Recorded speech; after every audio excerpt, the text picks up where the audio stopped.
definisi Nabi Muhammad saat mengangkat tentang kalimat sholat tidak ada petunjuk satupun bahwa baik dalam pengertian deskripsi sholat adalah rukuk, sujud, itidal, ikram, tahiyat, salam, itu enggak ada. Dan juga yang kedua tidak ada gambar.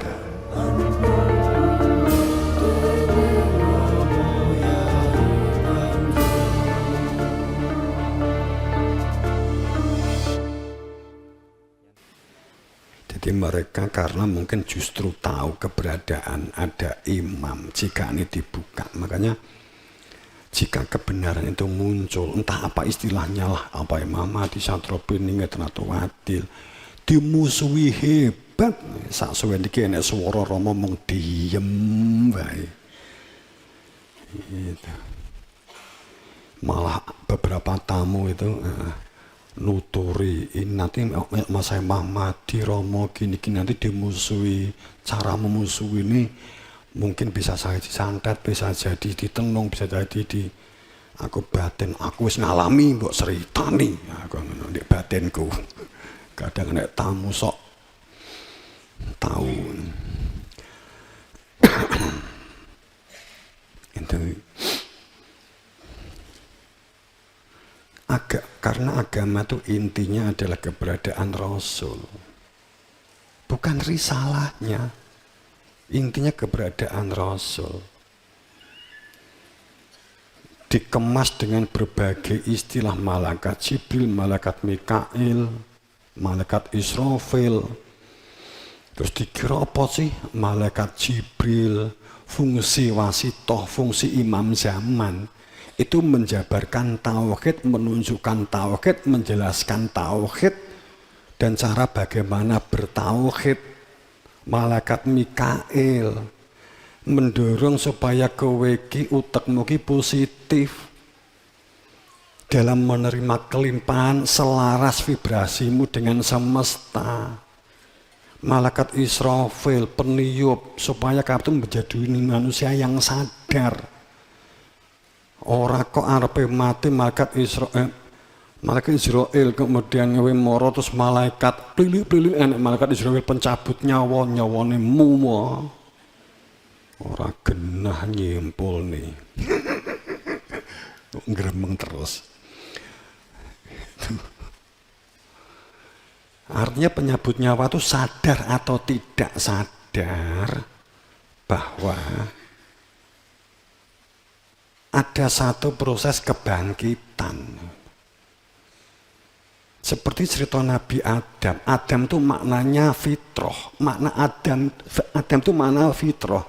Sehingga fasjudu ila Adam. Itu setiap dari manusia itu supaya memenuhi panggilan fitrah. Fa'akim wajhaka lidini hanifah fitratallahu lati fatoronas alaiha. Yang fitrah manusia itu asal mula fitrah manusia dari fitrahnya Allah. Mana fitrah itu bagian, mana fitrah itu belahan. Sehingga yang dikatakan Adam itu ruh, sifatnya sifat ruhiyah. Saat ruh ini kemudian ditempeli sing jenenge utek, sing jenenge psikologi, emosi, sing jenenge kebutuhan, kemudian disebut hawa. Disatukan di dalam fitrah maka disebut jiwa. Antarane Adam sama Hawa kuwi ora lanang wedok duwe bojo ngarang.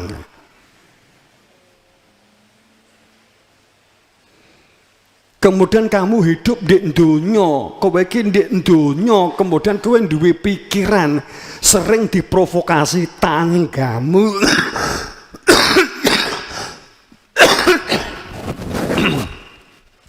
Sering diiming-iming tanggamu. Kowe roh pedah pengen pedah, roh motor pengen motor, roh omah pengen omah, utang-utang mbok rewangi, itu padha karo kowe ngemplok ngicipi buah koldi gara-gara kowe kegubel utang. Gitu loh. Kancamu sing senengane ngilik-ilik ayo utang kowe jenenge setan. Ngono. Aja percaya kowe karo kae, aja percaya kuwi sing jenenge iblis.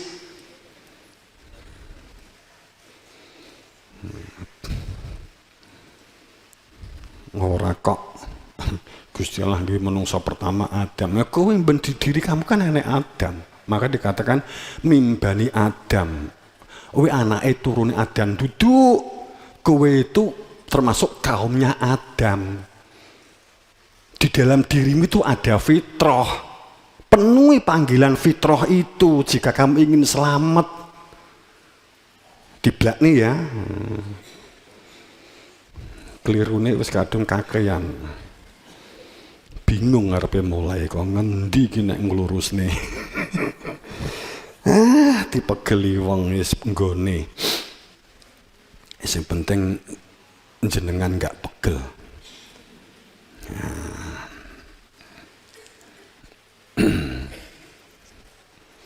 Fasjudu ila Adam itu menunjukkan pertama bahwa inti beragama itu adalah keberadaan Rasul.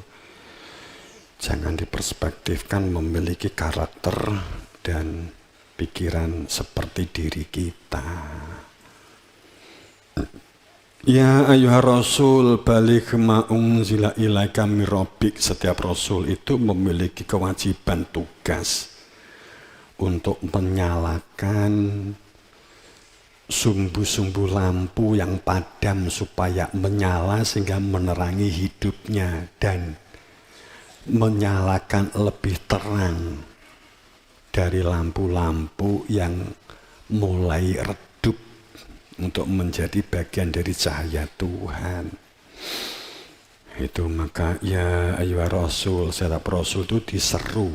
Dia ada tugas untuk menyampaikan kebenaran.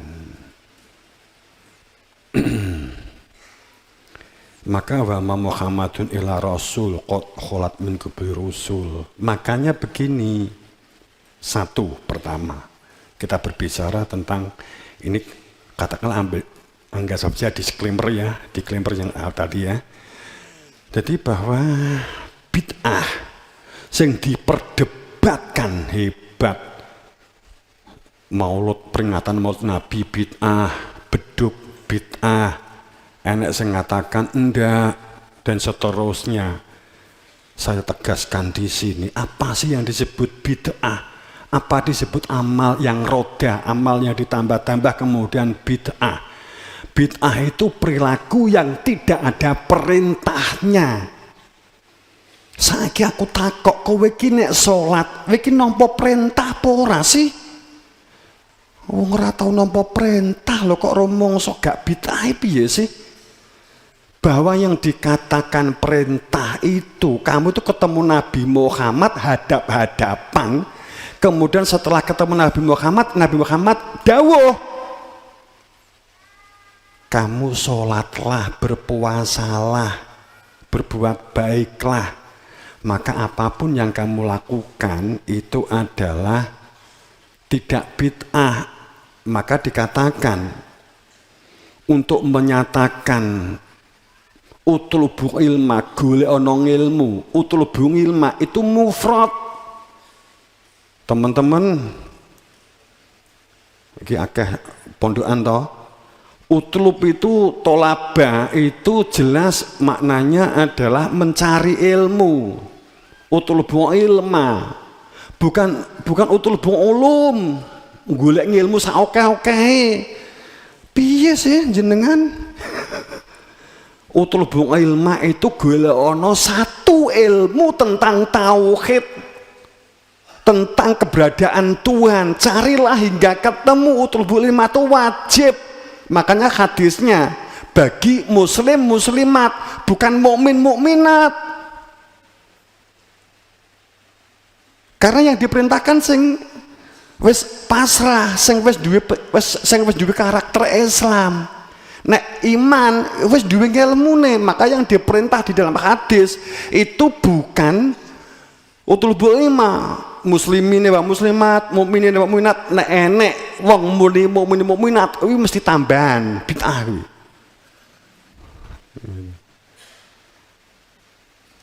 Hadisnya tuh muslimin muslimat itu wajib untuk golek ilmu tentang satu ilmu tentang tauhid. Hadis iki nek wis ketemu kanggo belajar mutu qabla antamutu, untuk nyatake mati sebelum datangnya kematian. Nyatake mati sebelum datangnya pati itu apa? Yakni menjalankan dawuhnya Rasul, perintahnya Allah, berbuat kebaikan, kemanfaatan, kefaedahan bagi kehidupan Anda itu sebagai jembatan untuk terwujudnya keberlimpahan, jembatan terwujudnya kemakmuran, jembatan untuk keadilan. Ora kemudian kowe golek adil kanggo dirimu sendiri, kepentingan dirimu sendiri. Quran menyebut sebagai jembatan untuk kemanfaatan.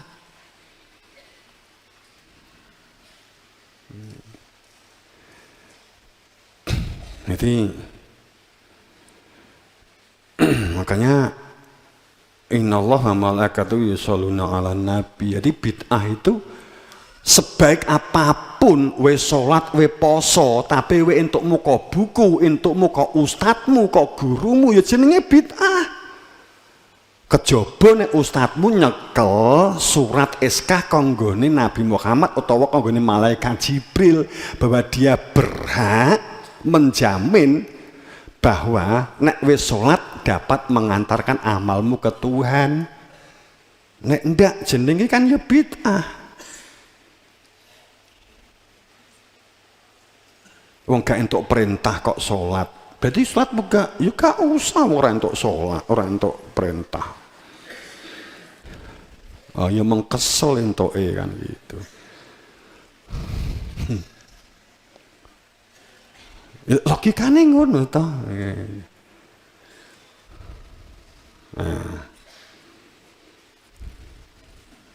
Nah, kita cerita begini deh. Kita tentang ngomong tentang sholat. Sebelum saya ngomong sholat, saya lanjutkan sholat begini. Ini yang pertama tadi tentang bid'ah. Jadi bid'ah itu seperti itu. Sering saya sampaikan bahwa wa ma'adraka ma yaumiddin. Tahukah kamu apa yang disebut orang yang taat, orang yang patuh, dan orang yang tunduk dalam kehidupan sehari-harinya? Tahu kamu? Tsumma adraka ma yaumiddin. Tahukah kamu orang yang berada di dalam sistem kebenaran, orang yang berada di dalam sistem ketaatan? Tahukah kamu? Kan ayatnya kan begitu. Yakni mereka yang la tamliku nafsu li nafsin syai'a. Mereka yang hidup di dunia normal akan tapi tidak dikuasai nafsu untuk nafsu demi nafsu. Kapan itu? Hanya jika ketemu Rasul. Sehingga dia semuanya menjalankan perintah wal amru yauma idzilillah.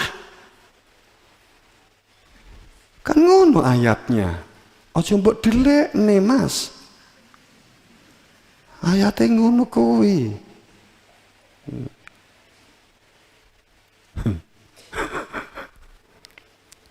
Iki kok mau kebablasan gregeten sih. Ini. Itu. Yang pertama, itu tentang bid'ah. Ayatnya memang wal amr.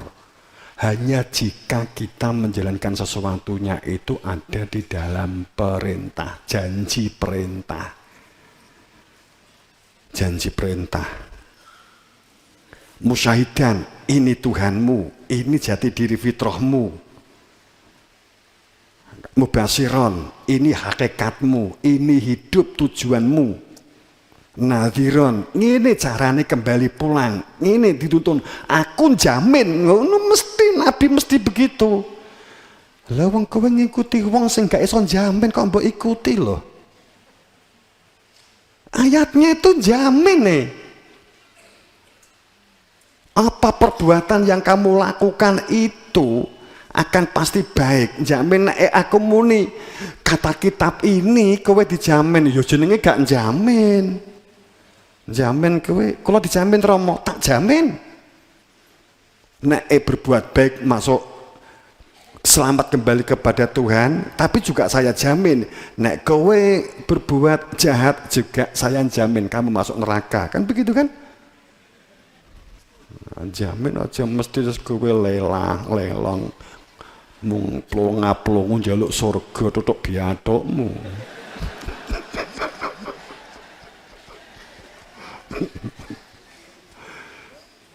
Tangi turu HP bar deluk ngerokok, bar kuwi HP aneh, rokok neh, tukaran karo bojone.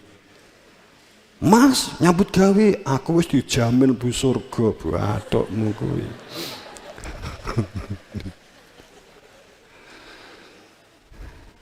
Jadi yang kedua kita berbicara tentang bid'ah. Kemudian yang saya sebelum melanjutkan sholat, saya hanya memancing berpikir saja. Setiap kali sebuah negara itu ada masa lalu, upama Mojopahit, bagaimanapun, kecuali Pejajaran ya. Tapi ada ceritanya. Bahwa ada situsnya, diketahui situsnya. Dan jika digali, kalau sekarang nggak tampak, jika digali ternyata ada situsnya. Ada situs bahwa di situ dulu ada Mojopahit. Diyakini ada Mojopahit karena ada bekasnya. Ada situsnya. Tapi saya nggak panjang lebar, kingko jadi geger juga. Saya berpikir begitu. Tapi ada satu negara untuk melakukan riset dan meneliti tanah di bawahnya itu ada apa. Itu dilarang hebat, tidak boleh. Apakah ini menutupi sesungguhnya semuanya sesungguhnya aturan baru yang sesungguhnya tidak ada situs masa lalu, kemudian itu diada-adakan, takut ketahuan. Apa itu? Ka'bah itu katanya sejak Nabi Adam, bahkan sejak Nabi Ibrahim, bahkan Nabi Adam itu sudah dibangun. Tapi faktanya tidak ada bekas situsnya satupun. Dan itu tidak boleh dilakukan riset. GG itu semua baru. Karena fakta penulisannya ada proses haji itu juga baru. Wes ngene wae, mumet munggunen diri. Ya. Saya hanya mau mancing saja. Suatu saat kita dalami. Tapi yang jelas tidak diketemukan satu situs kuno pun bahwa ada Ka'bah sebelum yang sekarang itu ada. Apa kira-kira? Yang dimaksud Ka'bah di dalam Al-Quran itu dodo. Yang dimaksud kiblat itu keberadaan wasitoh. Yang dimaksud masjid itu jagat raya ini. Yang disebut makom, tempat pijaannya Nabi Ibrahim. Maka sholatlah di makom Ibrahim. Orang sedeng mas. Makom Ibrahim ki mung sudah senti.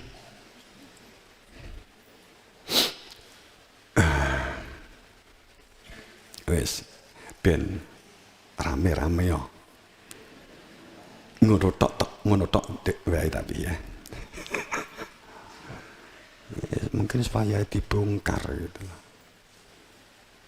Nyugih nih sing kowe gak genah jenenge taktik elon.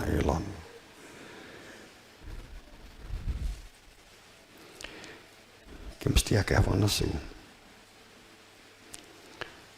Saya kan nggak menyimpulkan ada, cuma untuk saya ngajak berpikir, supaya saya ngajak berpikir. Itali enek bekase, Irak enek bekase, Iran, Persia ada bekasnya. Semuanya ada bekasnya.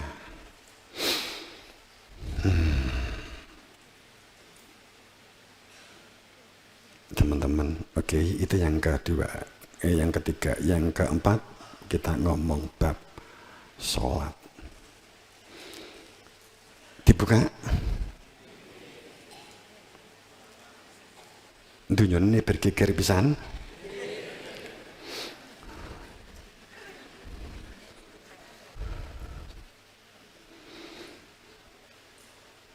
Kita buka dengan surat Al-Ma'un.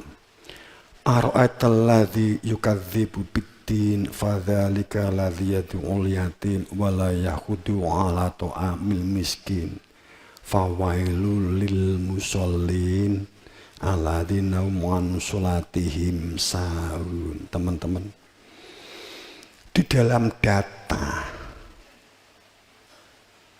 kalau seandainya nggak ada data tapi Qur'annya memang mengatakan demikian,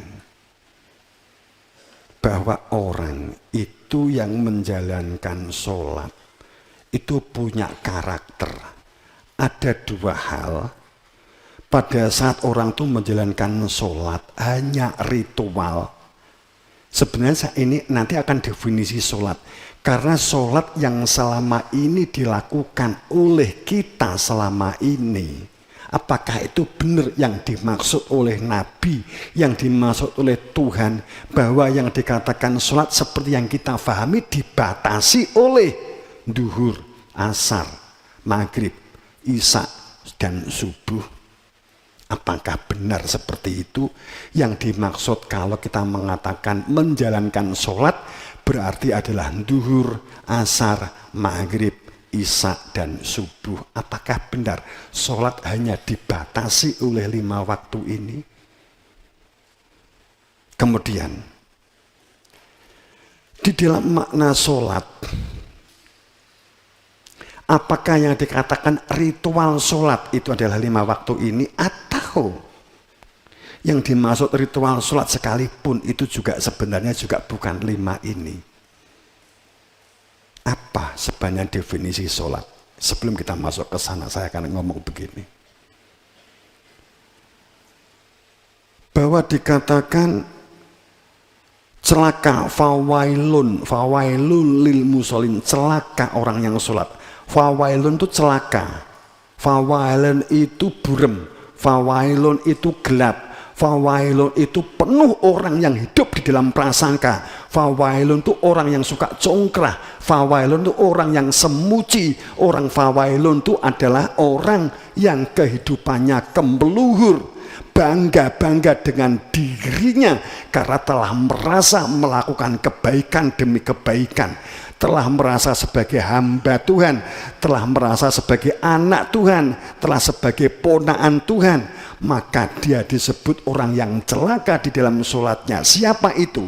Yakni mereka yang sahun, mereka yang lalai, mereka yang kosong, mereka yang sholatnya tanpa makna, tanpa nilai, tapi makna bukan arti, beda. Sholatnya tidak ada kehadiran Tuhan, maka pasti jika di dalam sholat tidak ada kehadiran Tuhan, maka sholatnya adalah sholat orientasi hantu. Saat sholatnya hantu, yakni sholatnya sahun, ghafilun, lalai, nasullah, orang yang lupa kepada Allah itu berbeda dengan kalimat sahun. Sahun itu kosong, sahun itu tidak ada nilai, sahun itu hanya kulit, sahun itu hanya bagus tampak mata, akan tetapi dalamnya keropos, dalamnya rusak, seperti buah bagus, tapi setelah dibuka total, sedikit saja dibuka, itu keropos, bosok, busuk, banyak sep. Itu adalah sahun. Ciri orang yang sholatnya sahun, ciri orang yang sholatnya lalai, ciri orang yang sholatnya kosong, maka perilakunya riya. Fawailun lil musallin alladzina hum an sholatihim sahun. Siapa itu? Yakni mereka yang raun, mereka yang riya, mereka yang sum'ah, mereka yang ingin semua orang dengar. Hei, aku sholat, Allahu Akbar, Allahu Akbar. Kemudian mbok kandhani, Mas, anakku cik bayi, Mas. Kupingmu ya. Apa wae anakmu arep dadi anak setan krungu azan gak entuk nganggo speaker. Kan gitu biasanya wong sing di masjid kan nesu nek kon nglirihne. Mergo mereka alat pamernya sholat itu azan itu. Itu efektif pamer nih, gak ketoro pamer, riak gak ketoro riak, ujub gak ketoro ujub, kan gitu. Kemudian dibuka, nek wis ngene iki ayo gawe baju takwa, ayo gawe asing gunakan peluang Tionghoa sampai baju nih, baju takwa. Sing nganggo kafir pokok sing penting baju nih takwa.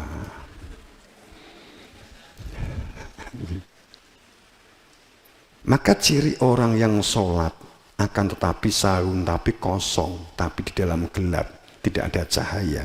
Itu satu, ro'un, serakah, tomak, ngekei bantuan, nggak ada kepedulian.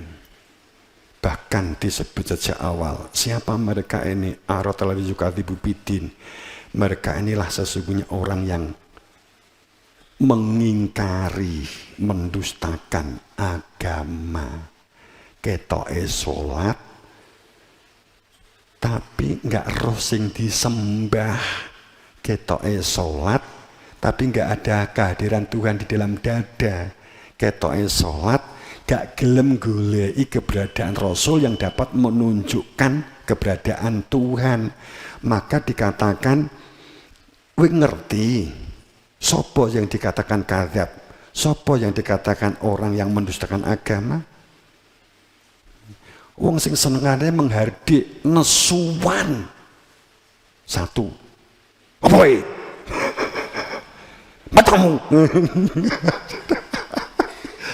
Itu Quran maksudnya itu, ini Quran senengane menghardik.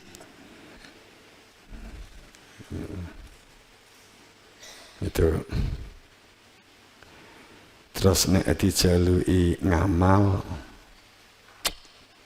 iki golek duwe angel karepmu dhewe, kindas tak kindas, sikil tak nggih sikil, udel tak nggih udel. Ya mesti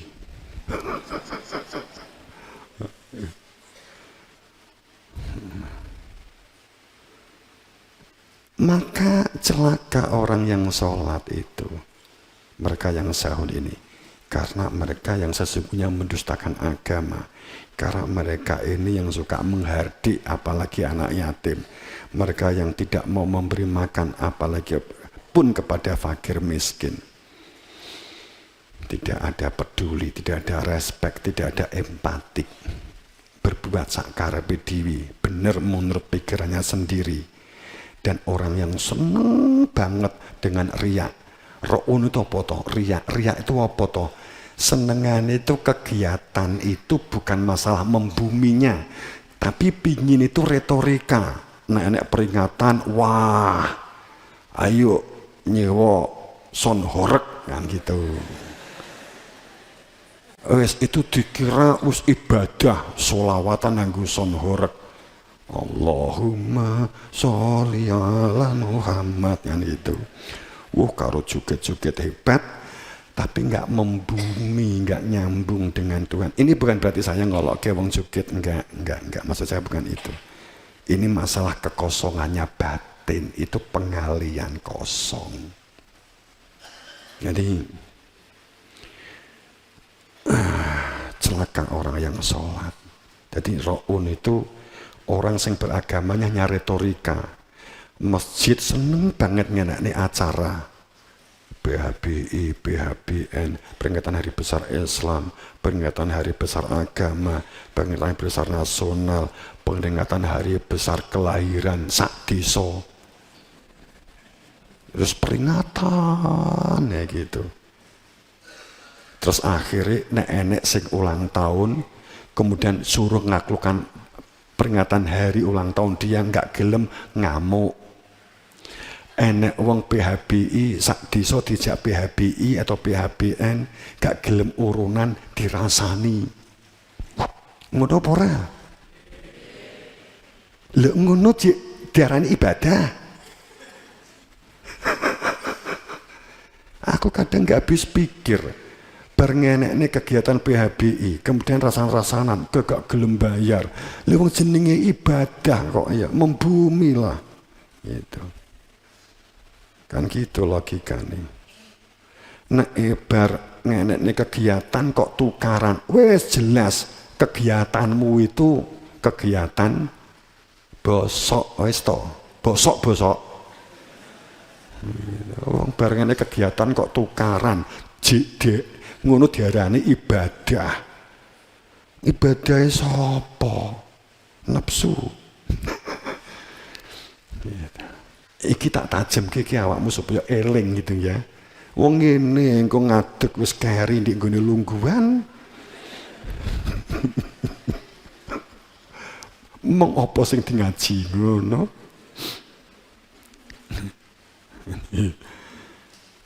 Kuwi kono-kono, nek kene kan mung ngrukuni.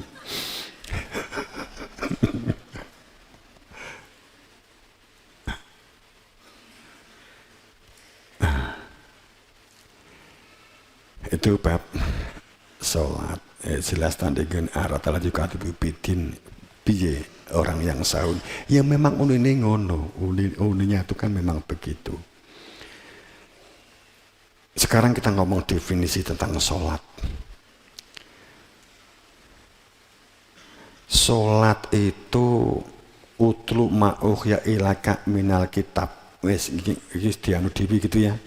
Dengan Al-Kabut petang 45 kan sering banget ikut diunek nih. Tapi yang jelas sholat itu arti sholat itu nyambung. Arti sholat itu nyatu. Arti sholat itu manunggal. Arti sholat itu terhubung, arti sholat itu terkoneksi. Itu sholat. Kowe omong-omongan. Kowe lagu Jawa kayak ngomong apa? Idul Mas kayak enak lagu ini kayak. Ngomong ngalor unine ngidul, dijak ngidul unine ngetan. Jadi pada saat kowe omong-omongan sing sejak omong-omongan itu gak nyambung, itu kan gak penak toh, mau wegelne toh. Ki wong ki jane waras ora to dijak omong ngidul. Ngalor, dijak ngalor, ngetan gitu kan gitu. Itu jenenge gak sholat. Itu jenenge gak nyambung. Ketoke Allahu Akbar tapi uteke di dunya itu enggak nyambung. Allahu Akbar tapi uteke Gusti Allah kok nyaur utang itu gak nyambung. Jadi yang dikatakan sholat itu innallah wa malaikatahu yushollu ala nabi itu satu akar kata dengan sholawat, maknanya itu adalah koneks, sambung, nyatu, manunggal. Itu makna sholat. Kapan dikatakan nyambung, kapan dikatakan manunggal, kapan dikatakan nyatu? Saat ada Tuhan di dalam diri. Setelah ditunjukkan keberadaan, makanya perintahnya kan sungguh Allah dan malaikatnya itu bersolawat nyambung dengan Nabi. Yen kowe pengen dadi wong iman golek ana nabi, golek ana rasul, setelah itu wong iman nyambungo kamu dengan nabiku, maka kamu akan nyambung denganku, kan begitu. Sambung, manunggal, menyatu. Itu hanya dengan disebut sholat. Jadi yang disebut sholat itu adalah khusyuk. Khusyuk itu beda dengan konsentrasi. Kalau konsentrasi itu wilayah pikiran, wilayah akal. Untuk ingat bacaannya apa yang dibaca, wis entuk pirang rakaat, nek rukuk apa sing diwaca, nek sujud apa yang dibaca, itu namanya wilayah akal. Itu namanya wilayah utek. Itu namanya wilayah syariat. Sedang masalah sholat itu bukan masalah syariat. Bukan masalah utek semata maksudnya, tapi inti sholat yang disebut khusyuk itu adalah ada kehadiran Tuhan, ada Tuhan di dalam hati, maka itu disebut khusyuk. Nek kowe nyambut gawe keluar dari rumah, kemudian kamu entuk duit, kamu kerja sesuai mekaniknya, sesuai mekanismenya, langkah-langkahnya. Setelah ini murid di sing dicepot, di sing dipasang, mana yang akan dikai bos pom, mana yang dikasih kipas, mana yang diganti CDI-nya, itu utek. Akan tetapi kowe ingat istrimu, ingat pasanganmu itu khusyuk, sehingga kamu nggak hasil uangnya, hasil kerjamu tidak akan menjadi alat selingkuh. Nah gitu. Sholat itu intinya masalah khusyuk, lidzikri. Dan ingat itu sesuatu yang besar. Bukan sholat yang besar. Tafsir, jenenge tafsir ya wong ngarang dan wala dzikrullahi akbar. Yang sambung, menyatu dan manunggal, itulah sholat. Itu disebut hanya dengan cara metode zikir. Ada kehadiran Tuhan, dan hadir Tuhan di dalam dada, itu menjadi manusia sadar. Itulah sesuatu yang besar. Jangan kamu anggap kecil tentang zikir itu. Itu sholat. Jadi sholat itu nggak ada kaitannya aslinya, awalnya Nabi itu tidak mendefinisikan takbiratul ihram, rukuk, sujud, atahiyat, edek-edek salam. Enggak. Gue lah rumusmu. Rumusnya Nabi enggak begitu.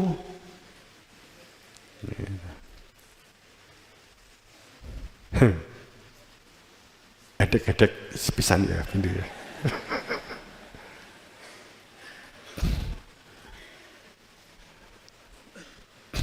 Dan rumus sholat yang rukuk sujud itu kan jauh dirumuskan setelah Nabi Muhammad wafat. Oke, kita berbicara ini. Kok ya wis sak jam luweh ya? Cik wakai.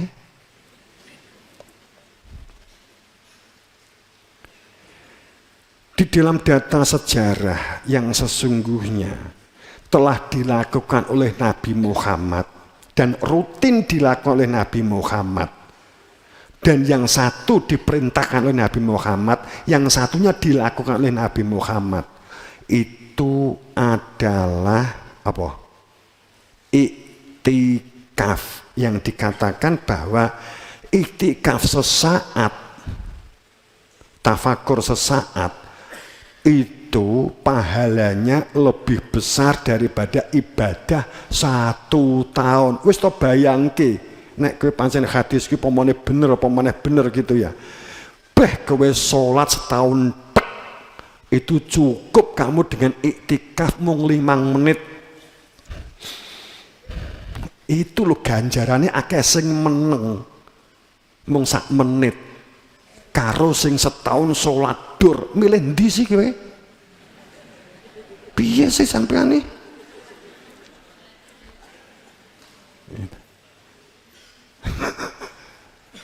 Kok malah sing diuber-uber sholat rumusannya sendiri. Tadi sudah ya, tadi sholat rumusannya zikir, intinya adalah zikir. Ayat-ayatnya begitu semua.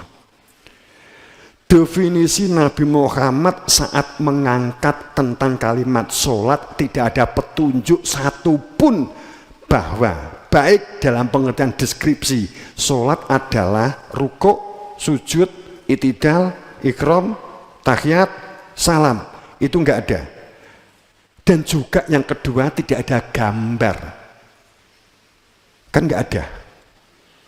Tak boleh aneh. Enak gak? Kayak gak enak. Sing enak solu kama ra'aitumuni usolli. Wi enak. Ada hadis, sholatlah kamu sebagaimana kalian melihat aku sholat. Tapi hadis ini nggak disertai deskripsi. Rukuk begini, bungkuk. Teman-teman, kalau rukuk sholat seperti yang selama ini kita pahami itu rukuk, warka'u, perintahnya rukuk, itu namanya sholat itu terus menerus, tidak kalimatnya akim teman-teman, bukan fa'ala. Nek fa'ala kena mbok tinggal, tapi kalau akim itu nggak bisa ditinggal. Artinya apa? Kue melaku di endiai ya kudu jentat-jentit. Mau jenengi akim, mukimi sholat, terus menerus sholat. Jadi gue melaku rono, gitu. Ya ambil salah satu lah rukuk. Jadi nek melaku rukuk, melaku yang ini, sing bener, sing wes bungkuk, mbah-mbah sing bungkuk kuwi warka'u, maka berjalanlah warka'u, rukuklah seperti orang-orang yang rukuklah kamu bersama dengan orang-orang yang rukuk. Jadi kowe kudu golek mbah sing wis bungkuk kowe supaya iso barengi wong bungkuk. Kuwi jenenge warka'u ma'arakiin. Nek aku warka'u maknani rokok. Merokoklah kamu bersama orang-orang yang merokok. Itu satu akar kata.